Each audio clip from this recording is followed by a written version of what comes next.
How often should you pray? And he spake a parable unto them to this end, that men ought to always to pray and not to faint. Pray without ceasing.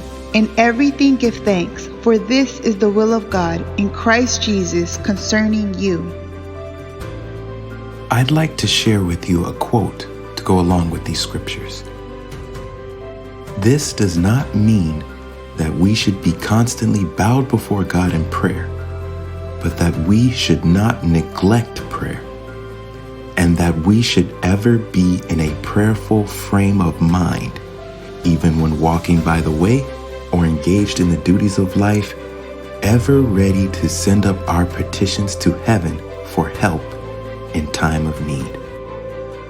Jesus wants you to be in a prayerful mindset throughout your day, every day.